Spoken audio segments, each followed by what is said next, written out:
Hey friends, and welcome back to A Simple Truth.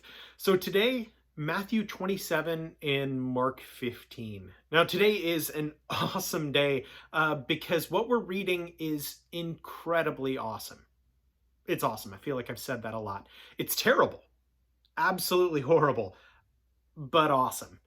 So we'll look at why I say that. So yesterday we are coming off of uh, looking at, I think, what were we, John through John 17.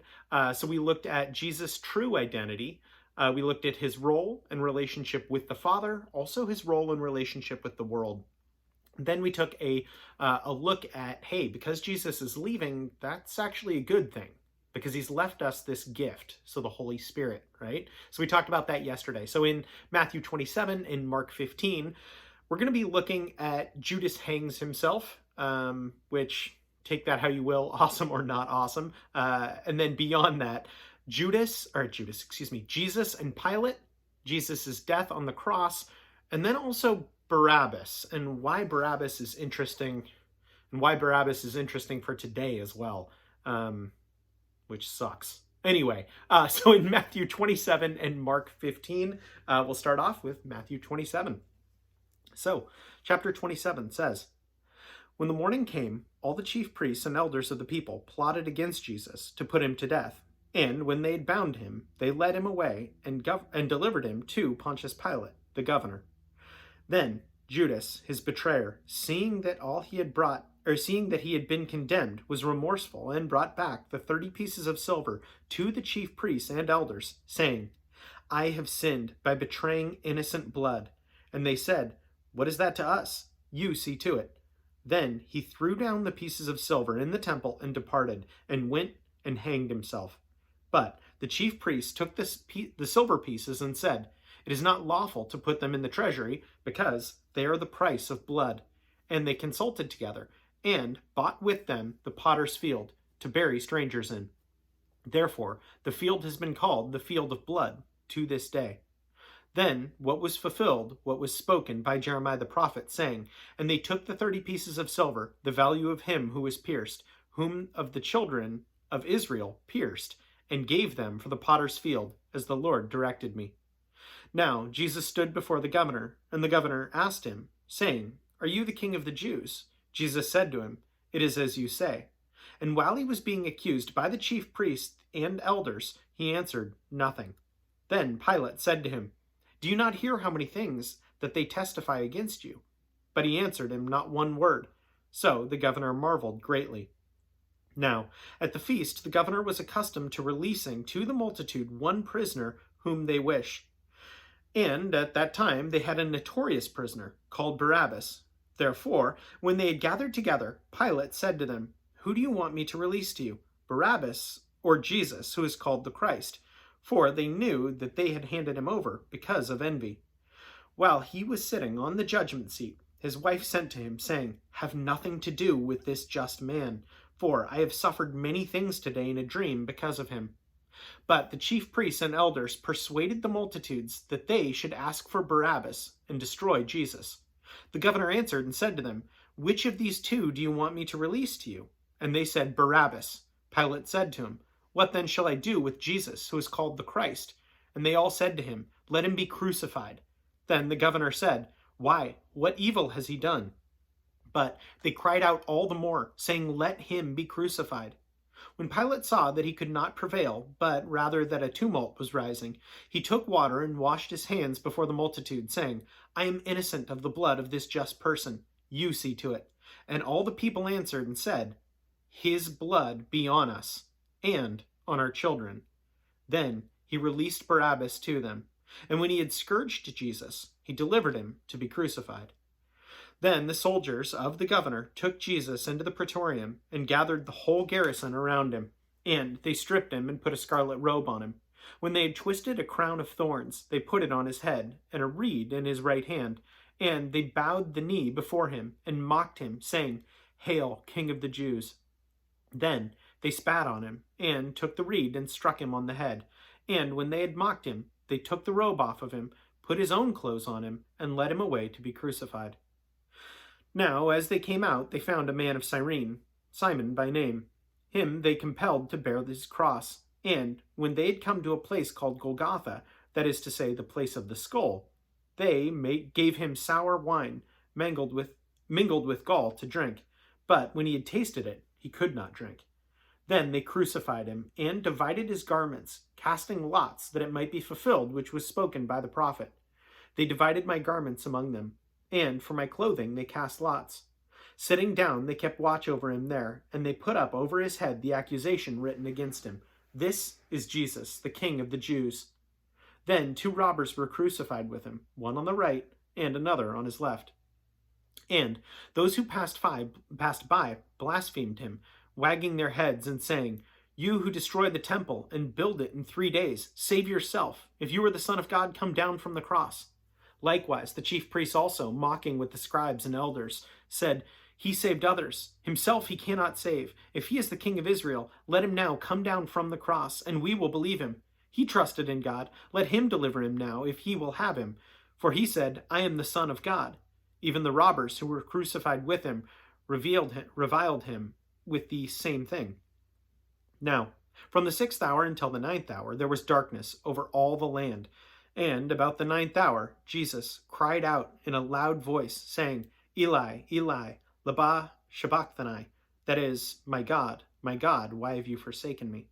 Some of those who stood there, when they heard it, said, "This man is calling for Elijah." Immediately one of them ran and took a sponge, filled it with sour wine, and put it on a reed, and offered it to him to drink. The rest said, "Let him alone. Let us see if Elijah will come to save him." And Jesus cried out again with a loud voice, and yielded up his spirit.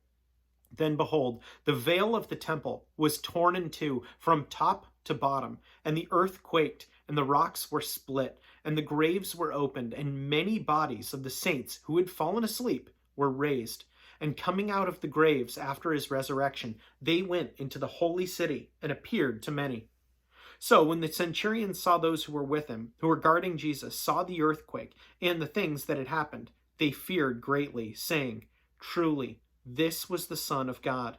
And many women who followed Jesus from Galilee, ministering to him, were there looking from afar. Among whom were Mary Magdalene, Mary the mother of James and Joseph, and the mother of Zebedee. Now, when evening had come, there came a rich man from Arimathea named Joseph, who himself had also become a disciple of Jesus. This man went to Pilate and asked for the body of Jesus. Then Pilate commanded that the body be given to him. When Joseph had taken the body, he wrapped it in a clean linen cloth and laid it in his new tomb, which he had hewn out of the rock. And he rolled a large stone against the door of the tomb, and departed.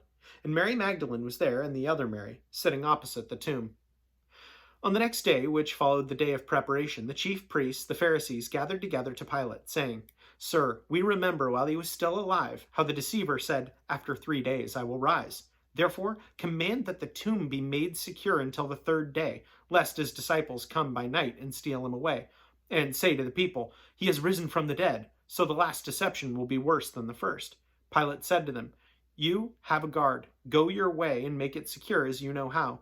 So they went and made the tomb secure, sealing the stone and setting the guard. And Mark 15. Immediately in the morning, the chief priests held a consultation with the elders and scribes and the whole council, and they bound Jesus, led him away, and delivered him to Pilate.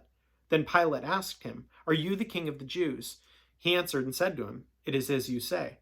And the chief priests accused him of many things, but he answered nothing. Then Pilate asked him again, saying, "Do you answer nothing? See how many things they testify against you." But Jesus still answered nothing, so that Pilate marveled. Now at the feast he was accustomed to releasing one prisoner to them, whomever they requested. And there was one named Barabbas, who was chained with his fellow rebels. They had committed murder in the rebellion. Then the multitude, crying aloud, began to ask him to do just as he has always done for them. But Pilate answered them, saying, "Do you want me to release to you the king of the Jews?" For he knew that the chief priests had handed him over because of envy. But the chief priests stirred up the crowd so that he should rather release Barabbas to them.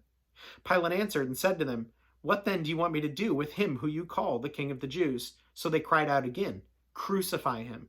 Then Jesus said to them, "What evil has he done?" But they cried out all the more, "Crucify him."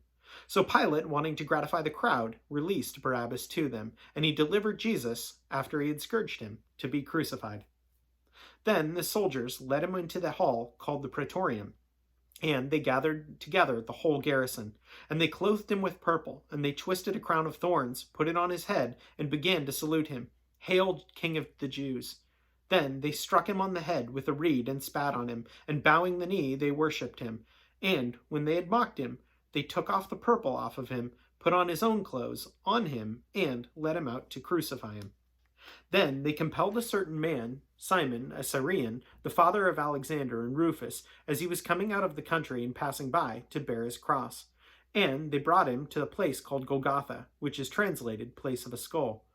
Then they gave him wine mingled with myrrh to drink, but he did not take it. And when they crucified him, they divided his garments, casting lots for them to determine what every man should take. Now it was the third hour when they had crucified him, and the inscription of his accusation was written above, the King of the Jews. With him they had crucified two robbers, one on his right and the other on his left, so that scripture was fulfilled, which says, "And he was numbered with the transgressors." And those who passed by blasphemed him, wagging their heads and saying, "Aha! You who destroy the temple and build it in 3 days, save yourself and come down from the cross." Likewise the chief priests also, mocking among themselves with the scribes, said, "He saved others, himself he cannot save. Let Christ, the King of Israel, descend now from the cross, that we may see and believe."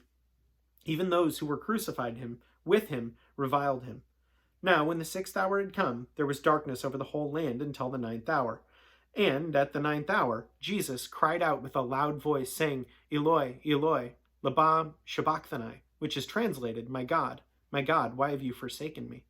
Some of those who stood by when they heard that said, "Look, he is calling for Elijah." Then someone ran and filled a sponge with sour wine, put it on a reed, and offered it to him to drink, saying, "Let him alone. Let us see if Elijah will come and take him down." And Jesus cried out with a loud voice and breathed his last. Then the veil of the temple was torn in two from top to bottom. So when the centurion who stood opposite him saw that he cried out like this and breathed his last, he said, "Truly, this man was the Son of God." There were also women looking on from afar, among whom were Mary Magdalene, Mary the mother of James the Less, and of Joseph, and Salome, whom also followed him, and ministered to him when he was in Galilee, and many other women who came up with him to Jerusalem. Now, when evening had come, because it was preparation day, that is the day before the Sabbath, Joseph of Arimathea, a prominent council member, who was himself waiting for the kingdom of God, coming and taking courage, went in to Pilate and asked for the body of Jesus. Pilate marveled that he was already dead, and summoned the centurion. He asked him if he had been dead for some time. So when he found out from the centurion, he gathered the body to Joseph. Then he brought in fine linen, took him down, and wrapped him in the linen, and laid him in a tomb, which had been hewn out of the rock, and rolled the stone against the door of the tomb. And Mary Magdalene and Mary the mother of Joseph observed where he was laid. So I said that, it's awesome chapter and terrible. It's awesome because this is the whole reason that Jesus came, right? Was for this moment, to die. Yet he hadn't done anything wrong. And in fact, the thing that's interesting, it's awesome and terrible, is we have Jesus on one hand who has done nothing wrong, but and they even admit it. They even say he saved others, but he can't save himself. They don't know how he has saved others. I mean, he's brought people back from the dead. He has healed blind, sick, lame, leprous, done all of this. They acknowledge all those works, but they still have him crucified. And in fact, they go a step further and actively choose evil. And that's why I say it's interesting. Barabbas is kind of interesting for today too, because the Bible even talks about in the last time, good will be seen as evil and evil will be seen as good. We see that even a bit in Jesus' day, where they choose this murderer who had led this uprising, this rebellion, I think is what it says. And he is acknowledged as a murderer, and people are saying, we choose him instead of this other person who has led as far as we can tell, a perfect life. It's interesting and sobering. Last thing I'll mention is something I didn't mention yesterday, was John 17:5. I'll go to it crazy quick here. In John 17:5, we get a recognition that Jesus is God. And you'll often hear people say, "Oh, well, Jesus never really proclaimed to be God," and that is just absolutely not true. There are many places where we see this. John 17:5. Yesterday, I think we went over that. This is when Jesus is praying for himself, and is saying, "Father, the hour has come," and that's where it starts. And so in 17:5 he says, "Oh now, O Father, glorify me together with yourself, with the glory which I had with you before the world was." And that's just one example, but why would a man say that? Why would a man who is so finite? I have been on this world for almost 40 years now, and I know that I was not alive 40 years ago, 50, 60 years ago, 40 years ago almost. But all of that, this isn't just a man. This is somebody else. Jesus is claiming to be God here. That's why they want to crucify him. But in any event, that's all I had today. I was like, oh man, I got to mention that, because you'll hear so many people say, "Oh, Jesus never really proclaimed to be God." There are multiple times in the Bible where he does exactly that. Anyway, as always, friends, that's what stuck out to me, and stuck. I feel like I always have trouble with that. Anyway, appreciate you watching, and as always, have a great rest of your day. We'll see ya.